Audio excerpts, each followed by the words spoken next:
Adi ara Suzuki Transformer pickup type K6 engine. Ang gibati dito ay nag-ilaw yung check engine. Kahit na-reset natin sa scanner ay babalik pa rin after mga 5 seconds or mga 10 seconds ganyan.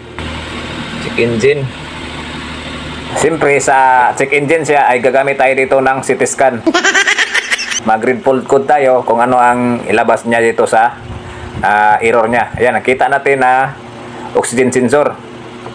Ayan, try natin i-erase code. Ayan, erase code. Ayan, wala. Pero mga 5 seconds or mga 10 seconds, babalik din yan. Tingnan natin ulit. Read fault code. Ayan, kita natin na balik yung error niya. Di mawala-wala ang oxygen sensor. Heater circuit malfunction. Natanggalan natin dito ang oxygen sensor na luma at saka i-check din natin. Ayan. Test natin. Nasa buzzer tayo. Black to black.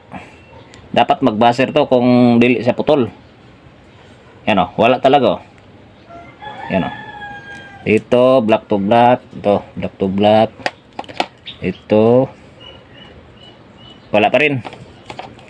Test. O. Ibig sabihin, wala na to. Putol na to sa lalim. Papalitan na lang natin to. Sa walay langan, palitan na. Yun na guys, nakabili na ako ng surplus. I-test natin. Naka-buzzer tayo. Naka-buzzer. Testing natin. Okay. Testing natin dito kung white to white.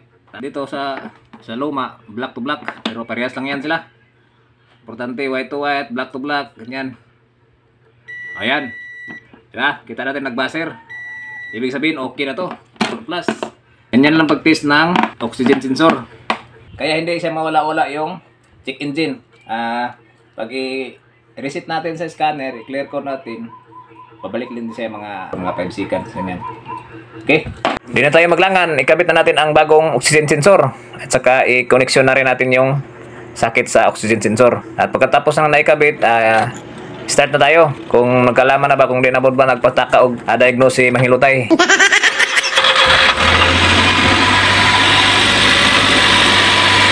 Yan. Nawala na yung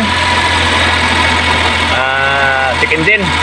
Ayan, kita natin. Hindi pa tayo nag-erase code sa scanner ay nawala na yung check engine. Okay na. Isa pa. Start.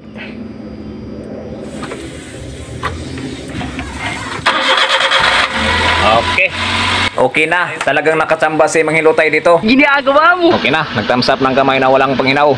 Kumbati.